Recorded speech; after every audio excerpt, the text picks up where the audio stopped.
The Henschke family came to be here in Eden Valley basically because of religious persecution. Johann Christian Henschke arrived here in 1841, settled initially up at Loberthal, or Lobertal, which is a valley up in Adelaide Hills, bought this property out here in about 1860, then slowly moved out here, built the winery and the house and planted a vineyard, and here we are today. The Hill of Grace vineyard wasn't planted by my great-great-grandfather Johann Christian. It was actually planted by a great-great-grandfather on my grandmother's side, and his name was Nicholas Stanitsky. And that was planted in 1860, opposite the Hill of Grace Church, the Gnadenberg Church. It was really just a part of that village. What's interesting about it is not a hill, as the name suggests. It's actually a little valley. I think the Hill of Grace vineyard really survived, basically because in those days they were pretty poor. I mean, they were just sort of farmers and making ends meet. So they didn't pull out the vines and replant them. They just left them. They just worked them. So the son took over and he worked them, and then the grandson took over and he kept them going and pruned them and looked after them, planted a bit more, and so they're really a legacy of the past. They're just a amazing little museum of 150 years ago. And it's interesting when you talk about the longevity of that vineyard. You look at the soils and you understand why it's actually existed for so long and hasn't died away. It's unirrigated, it's dry grown, and it's actually managed to go through a couple of periods of drought. I mean, the Federation drought for one, 7 years.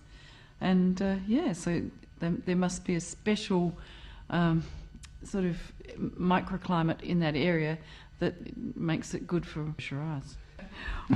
I guess being together for so long really means that we've shared a lot of the learning and the doing, the creating together, and it makes a pretty good team, I reckon.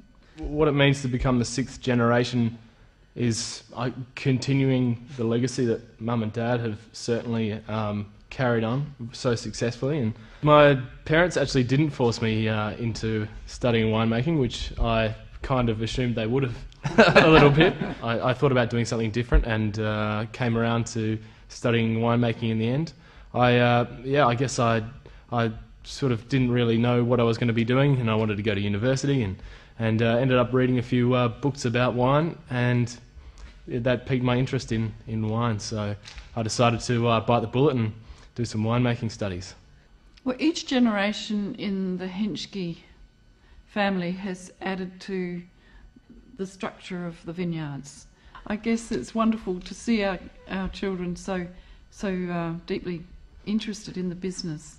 The old and the new is a really important part of a family winery. I think it's a really important part of that sort of change, that development that occurs.